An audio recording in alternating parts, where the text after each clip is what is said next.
आप सभी का एक फिर से स्वागत है हमारे पौराणिक कथा यूट्यूब चैनल पर।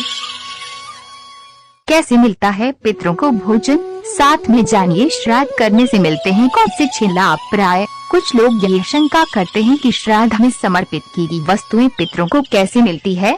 कर्मों की भिन्नता के कारण मरने के बाद गतियां भी भिन्न भिन्न होती हैं। कोई देवता, कोई पितर, कोई प्रेत, कोई हाथी, कोई चींटी, कोई वृक्ष और कोई तृण बन जाता है। तब मन में ये शंका होती है कि छोटे से पिंड से अलग अलग योनियों में पितरों को तृप्ति कैसे मिलती है। इस शंका का स्कंद पुराण में बहुत सुंदर समाधान मिलता है। एक बार राजा करंधम ने महायोगी महाकाल से पूछा, मनुष्यों द्वारा पितरों के लिए जो तर्पण या पिंडदान किया जाता है तो वह जल, पिंड आदि तो यहीं रह जाता है, फिर पितरों के पास वे वस्तुएं कैसे पहुंचती हैं और कैसे पितरों को तृप्ति होती है। भगवान महाकाल ने बताया कि विश्व नियंता ने ऐसी व्यवस्था कर रखी है कि श्राद्ध की सामग्री उनके अनुरूप होकर पितरों के पास पहुंचती है। इस व्यवस्था के अधिपति हैं अग्निश्वात आदि। पितरों और देवताओं की योनि ऐसी है कि वे दूर से कही हुई बातें सुन लेते हैं, दूर की पूजा ग्रहण कर लेते हैं और दूर से कही गई स्तुतियों से ही प्रसन्न हो जाते हैं। वे भूत, भविष्य व वर्तमान सब जानते हैं और सभी जगह पहुंच सकते हैं। 5 तन्मात्राएं मन, बुद्धि, अहंकार और प्रकृति, इन 9 तत्वों से उनका शरीर बना होता है और इसके भीतर 10वें तत्व के रूप में साक्षात भगवान पुरुषोत्तम उसमें निवास करते हैं। इसलिए देवता और पितर गंध व रस तत्व से तृप्त होते हैं, शब्द तत्व से तृप्त रहते हैं और स्पर्श तत्व को ग्रहण करते हैं। पवित्रता से ही वे प्रसन्न होते हैं और वे वर देते हैं।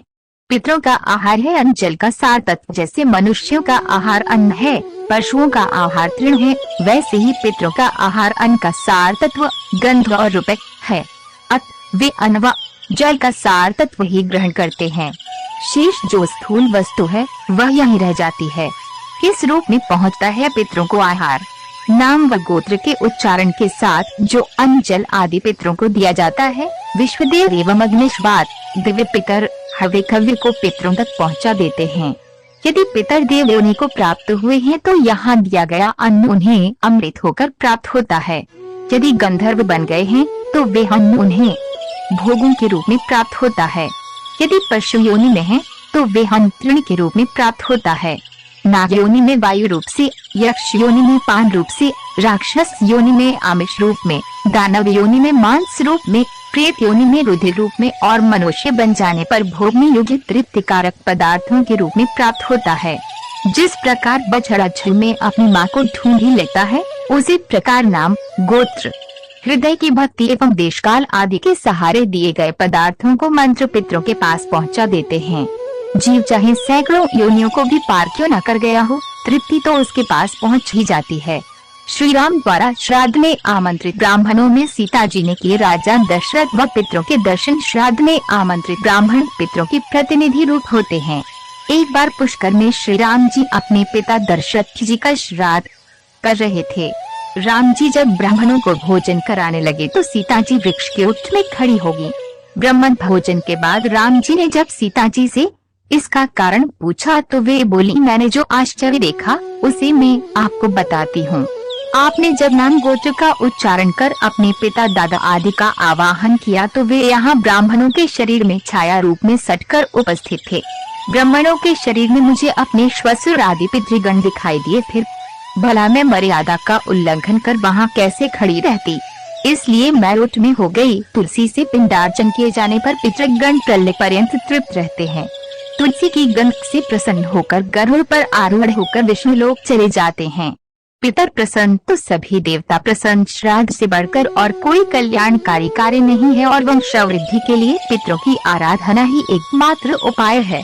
आयु, पुत्रान, यश, स्वर्ग, कीर्ति, पुष्टि, बलं, श्रियम, पशून, सौख्यम, धनं, धान्यम प्राप्नुयात् पितृपूजनात् यमस्मृति। श्राद्ध प्रकाश यमराज जी का कहना है कि श्राद्ध करने से मिलते हैं ये 6 पवित्र लाभ। श्राद्ध कर्म से मनुष्य की आयु बढ़ती है। पितृगण मनुष्य को पुत्र प्रदान कर वंश का विस्तार करते हैं। परिवार में धन धान्य का अंबार लगा देते हैं। श्राद्ध कर्म मनुष्य के शरीर में बल पौरुष की वृद्धि करता है और यश व पुष्टि प्रदान करता है। पितृगण स्वास्थ्य, बल, श्रेय, धन धान्य आदि सभी सुख स्वर्ग व मोक्ष प्रदान करते हैं। श्रद्धा पूर्वक श्राद्ध करने वाले के परिवार में कोई क्लेश नहीं रहता, वरन वह समस्त जगत को तृप्त कर देता है।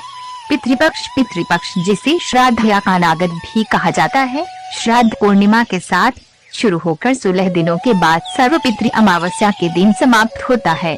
हिंदू अपने पूर्वजों अर्थात पितरों को विशेष रूप से भोजन प्रसाद के माध्यम से सम्मान, धन्यवाद व श्रद्धांजलि अर्पित करते हैं। ऐसा माना जाता है कि श्राद्ध के समय पूर्वजों को अपने रिश्तेदारों को आशीर्वाद देने के लिए पृथ्वी पर आते हैं। श्राद्ध कर्म की व्याख्या रामायण और महाभारत दोनों ही महाकाव्य में मिलती है। श्राद्ध का एक प्रसंग महाभारत महाकाव्य से इस प्रकार है। कौरव पांडवों के बीच युद्ध समाप्ति के बाद जब सब कुछ समाप्त हो गया, दानवीर कर्ण मृत्यु के बाद स्वर्ग पहुँचे। उन्हें खाने में सोना, चांदी और गहने भोजन की जगह परोसे गए। इस पर उन्होंने स्वर्ग के स्वामी इंद्र से इसका कारण पूछा।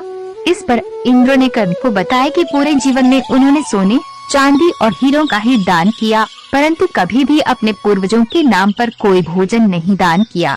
कर्ण ने इसके उत्तर में कहा कि उन्हें अपने पूर्वजों के बारे में कोई ज्ञान नहीं था, अतः वह ऐसा करने में असमर्थ रहे।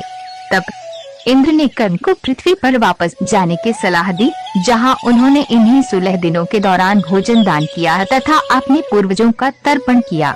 और इस प्रकार दानवीर कर्ण की समस्त व्रत कथाओं को सुनने के लिए आज ही हमारा चैनल सब्सक्राइब करें और हमारे नई व्रत कथा का नोटिफिकेशन पाने के लिए बेल आइकन दबाना न भूलें।